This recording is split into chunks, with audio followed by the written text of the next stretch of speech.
Gold, trusted gold buyers. మీరు తాకట్టు పెట్టిన బంగారాన్ని విడిపించి ఈ రోజు ఉన్న మార్కెట్ ధరకు కొనబడను. జబర్దస్త్లోనే ఎప్పుడైతే లేడీ గెటప్స్ కానీ ఇవన్నీ జరిగాయో వేస్తున్నప్పుడు నేను బయట కూడా కొన్ని చోట్ల కొంతమంది నేను ఇంటర్వ్యూ చేసినప్పుడు చాలా మందిని చేశాను.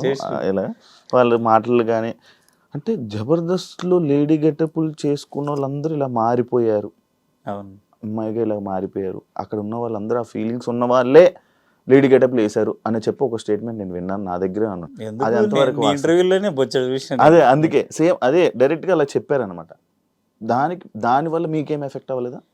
మిమ్మల్ని అనలేదా ఎవరు? దేవుడి దయ వల్ల అంటే నేను ఎంచుకున్న క్యారెక్టరు మరేంటో కానీ మా తన్మయ్ కానీ శాంతి కానీ వినోద్ కానీ వీళ్ళందరూ నాతో షేర్ చేసుకుంటారు కదా, నాకే కొన్నిసార్లు బాధ అనిపిస్తుంది. అంటే వాళ్ళు కొంచెం ఎంగేజ్ క్యారెక్టర్లు, అవి ఎక్స్పోజింగ్ క్యారెక్టర్లు. నా ఏజ్ క్యారెక్టర్కి ఏంటంటే నన్ను చూడంగానే అరే అమ్మ అనిపిస్తుంది, అమ్మ నాయనమ్మ అనిపిస్తుంది. నన్నైతే ఇంతవరకు నాకు అలాంటి వాడు రాలే, నాకు అలాంటిది ఎక్కడ జరగలే. కాకపోతే వాళ్ళకి జరిగితే నాకు జరిగినట్టే, ఎందుకంటే వాళ్ళు ఉన్న ప్లేస్లోనే నేనున్నా. నన్ను అనకపోయినా వాళ్ళకి అంటే నన్ను అన్నట్టే, నాకు బాధ అనిపించేది. కానీ అందరూ అదే ఫీలింగ్తో ఎందుకుంటారు చెప్పు? ఇప్పుడు కమల్ హాసన్ గారు వేసారు అంటే కమల్ హాసన్ గారి మైండ్లో కానీ బాడీలో కానీ లేడీ తత్వం ఉందా? ఎన్టీఆర్ గారు వేసిండ్రు, రాజేంద్ర ప్రసాద్ గారు వేసారు. ఆ క్యారెక్టర్ అనుకోవచ్చు కదా. కొంతమంది ఏంటంటే మొన్న ప్రియాంక కానీ తన్మయ్ కానీ చిన్న సాయి శాంతి అంటే కొంతమంది ఏంటంటే వాళ్ళ హార్మోన్స్ ప్రాబ్లము, అది తప్పు పట్టలేము. ఇంకా వాళ్ళు గ్రేట్ అనుకోవాలి, ఎందుకంటే వాళ్ళకున్న మైనస్ని కానీ ప్లస్ని కానీ ఓపెన్గా చెప్పి సమాజంలో మేము ఇదిరా అని బతుకుతున్నారు. ఆ విషయంలో గర్వించాలి. ఇంకా ఒరే చాలా మంది పైకేమో మొగోళ్ళ బట్టలు వేసి లోపల నంపుసుగుడిలా ఉండి బతికేస్తారు, అది వేస్ట్ కదా బతుకు. ఈ విషయంలో హ్యాపీ అనుకుంటా నేను. గ్రేట్ వాళ్ళు, మనకన్నా గ్రేట్. నేను ఇదిరా అని సమాజానికి చెప్పి హ్యాపీగా బతుకుతారు.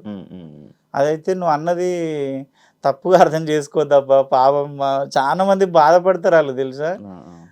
అరే గీడ ఇట్లా అట్లా నన్నే అడుగుతారు. నన్ను ఏమంటారు అంటే బయట ఎక్కడికన్నా పోతే వాళ్ళు మారిపోయారు కదా, ఇది కదా, అవునా అన్న, అట్లనా అన్న, ఇట్లనా అంటే అరే మీకు ఏం తెలుసు అని మీరే జడ్జిమెంట్ చేస్తారు. ఇప్పుడు శివ ఏంటి అనేది శివతో జర్నీ చేస్తే తెలుస్తుంది. శివ నేనే జర్నీ మొత్తం ఏదో శివ నేనే నడిపినట్టు ఫీల్ అయిపోతా.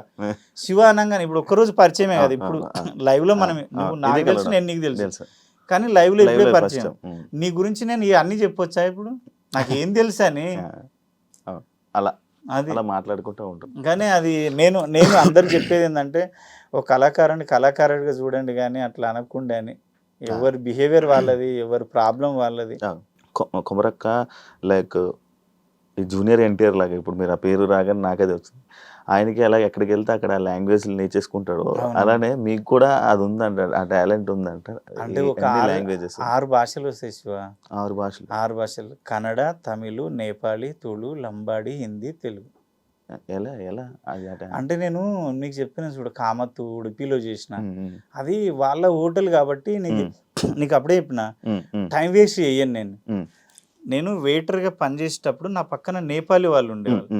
నేను ఏమనుకుంటా అంటే నెలకు ఒక బీరు, ఒక సినిమా చూపిస్తుంటే ఒక బీరు తాపుతుంటే అరే నాకు భాష నేర్పురా అంటుంటే, వాడు ఏమంటుండంటే ఆ బీర్ ఆశకో మరి బిర్యానీ ఆశకో నేను మాట్లాడకపోయినా వాడు మాట్లాడిస్తుండే నేపాలి. నా పక్కనే కదా. నేను ఏమనుకుంటా అంటే నా లైఫ్లో భగవంతుడు ఇచ్చిన టైం అంతా ఎలాగో గడిచిపోతుంది, ఈ టైంలోనే ఏదో ఒకటి నేర్చుకోవాలి. కనీసం నా ఫ్రెండ్స్ హిందీ నేర్చుకోనరా అంటే నేర్చుకోలే. నేను రోజు నేపాల్లో మాట్లాడుతాను, రోజు 2 మాటలు, దాయ్ రామ్రో దాయ్, కుటజాలజ్ దాయ్, 2 పదాలు, రోజుకు 2 అట్లా. కన్నడ అయితే అనర్గళంగా మాట్లాడతా. అసలు నేను ఎవరితో మాట్లాడినా మీది కర్ణాటకనా అంటారు. పాటలు పాడుతా, చదువుతా. ఈజీయా కర్ణాటక? ఆ కన్నడ ఈజీ. తెలుగుకే దానికి సిమిలర్గా ఉంటాయి కదా పాయింట్. సిమిలర్ ఇప్పుడు ఇక్కడ రా, ఇల్లికి బర్రి, కుత్కొడ్రి, శివ నిమ్మ అన్న. నేను మామూలుగా ಕನ್ನಡలో చెప్తా, నీకు ಅರ್ಥಮೈ. ಶಿವ ನನಗೆ ಭಾಳ ದಿವಸ ಇಂದ ನಿಮ್ಮ ಇಂಟರ್ವ್ಯೂ ನೋಡ್ತಾ ಇದ್ದೀನಿ. ಎಷ್ಟೋ ಜನ ಇಂಟರ್ವ್ಯೂ ಮಾಡಿದ್ಯಲ್ಲ, ಅದರಲ್ಲಿ ನೀನು ಕ್ವಶನ್ ಮಾಡಿದ ಮೂಮೆಂಟ್ ಇದೆ ನೋಡು, ಸ್ಟೈಲು ನನಗೆ ತುಂಬ ಇಷ್ಟಪ್ಪ. ನೀವು ಮಾತಾಡಿದ ಸ್ಟೈಲ್ ಆಗಲಿ ಯಾವುದೇ ಆಗಲಿ, ಯಾರನ್ನ ಕಷ್ಟದಲ್ಲಿ ಇದ್ರೇನು ನೀನು ಹೆಲ್ಪ್ ಮಾಡ್ಲಿಕ್ಕೆ ನೋಡ್ತಿ, ಅದನ್ನು ತುಂಬಾ ಇಷ್ಟ. నీకు అర్థమైంది? హెల్ప్ చేయాలన్నా కూడా నువ్వు చేస్తావా? ఎవరైనా కష్టాల్లో ఉన్న ఆర్టిస్టులు కొంచెం అటు ఇటు ఉన్న వాళ్ళని తీసుకొచ్చి కూర్చోబెట్టి అవి చేస్తావని.